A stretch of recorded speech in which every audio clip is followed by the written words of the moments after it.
Salam sejahtera, bertemu kembali dengan saya, Pendeta Chandra Gunawan. Hari ini kita akan membicarakan mengenai satu topik yang terkait dengan etika, yaitu mengenai yang namanya aborsi.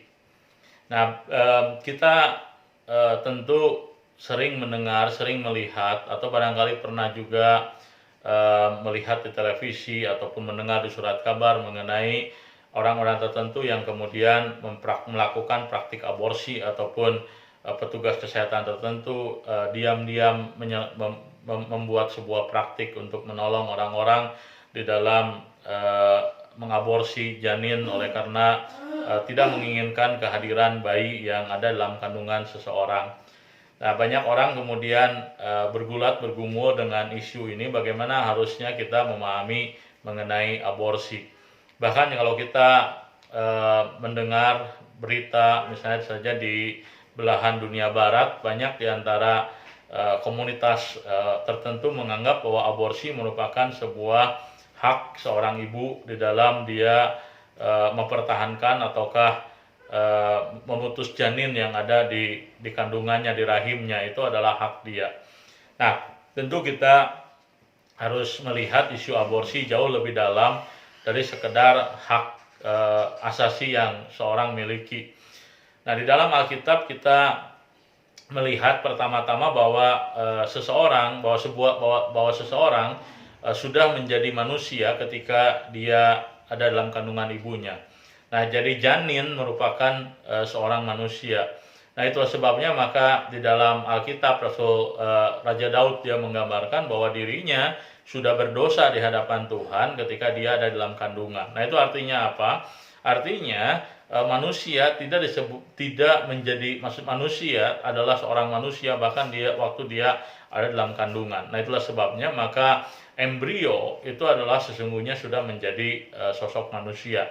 Itulah sebabnya maka tindakan mengaborsi seseorang ataupun tindakan mengaborsi janin ataupun embrio dalam kandungan, nah itu sesungguhnya merupakan sebuah dosa di hadapan Tuhan. Kenapa? Karena janin atau embrio yang ada di dalam kandungan itu sudah manusia.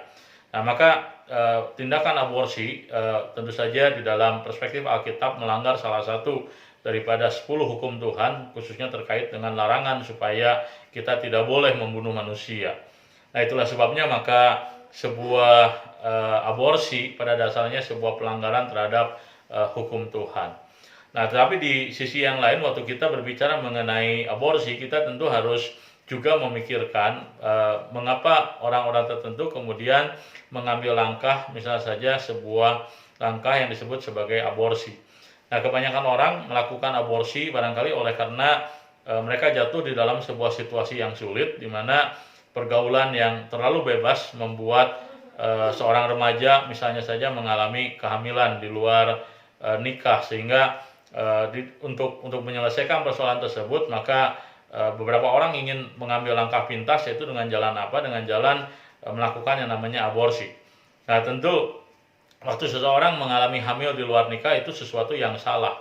Kita tidak bisa membenarkan bahwa hubungan suami istri di luar pernikahan tetaplah sesuatu yang tidak diperkenan Tuhan, sehingga kehamilan di luar pernikahan merupakan sebuah dosa di hadapan Tuhan. Tetapi solusi untuk menyelesaikan hal seperti ini tentu bukan dengan aborsi. Kita tidak bisa menyelesaikan dosa dengan dosa yang lain. Kita harus menyelesaikan dosa dengan pertobatan. Maka orang-orang yang kemudian jatuh di dalam hubungan yang terlalu bebas sehingga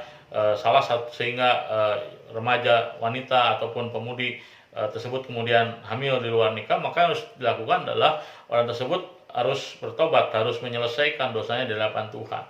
Nah, baru setelah seseorang menyelesaikan dosanya di hadapan Tuhan, maka orang tersebut kemudian perlu melakukan hal yang kedua, yaitu apa? Mencari solusi untuk situasi yang dia alami.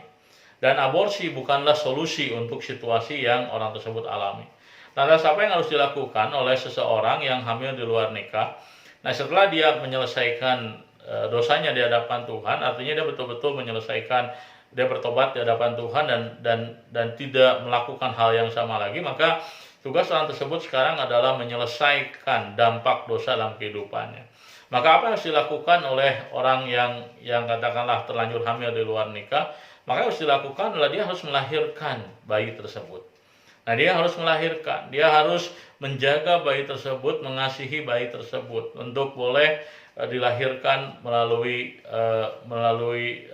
ibu tersebut. Nah, jadi apa yang harus dilakukan? Apakah melahirkan seseorang di luar nikah adalah sesuatu yang barangkali bisa membuat seorang malu? Tentu saja itu sesuatu yang tidak ada orang yang ingin mengalaminya, sesuatu yang bisa membawa aib di dalam keluarga. Tetapi kita harus berani menanggung konsekuensi dari kesalahan kita. Kalau memang kita harus menanggung malu oleh karena akibat kesalahan kita, maka kita harus belajar untuk menjalaninya dan tidak mengambil keputusan yang salah dengan melakukan yang namanya aborsi. Nah, maka ketika ketika seseorang misalnya hamil di luar nikah, maka yang harus dilakukan adalah orang tersebut harus melahirkan anak tersebut. Dan kemudian kalau memang orang tua ataupun si ibu ataupun pemudi tersebut tidak siap untuk membesarkan anak tersebut, maka ada pilihan yang lain, yaitu mencari orang tua asuh untuk mengadopsi anak tersebut. Nah, jadi kita melihat bahwa ada solusi-solusi yang lain yang bisa dilakukan selain daripada aborsi.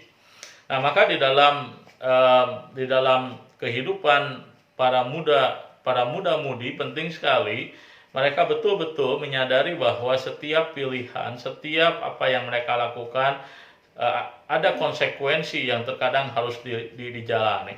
Itulah sebabnya maka pemuda dan pemudi betul-betul harus menjaga diri mereka dengan baik, relasi mereka dengan baik. Jangan sampai masa depan yang mereka bisa jalani dengan baik dirusak oleh karena apa? Oleh karena kesalahan di dalam menjalani relasi ataupun memiliki relasi yang terlalu jauh. Nah, maka melalui video pendek ini saya ingin mengajak supaya kita sekalian boleh belajar betul-betul melihat manusia secara utuh. Bahwa janin, bahwa embrio, bahwa bayi di dalam kandungan itu adalah manusia seutuhnya. Harus dikasihi. Mereka adalah manusia yang dipercayakan Tuhan kepada ibu tersebut. Nah, itulah sebabnya maka saya mengajak kita sekali lagi untuk betul-betul kita bersikap benar waktu kita berhadapan dengan situasi-situasi yang sulit, khususnya misalnya ketika seseorang harus mengalami kehamilan di luar pernikahan, dan waktu kita memberikan nasihat pun kita harus memberikan nasihat yang benar, bukan sekedar untuk mencari solusi pendek.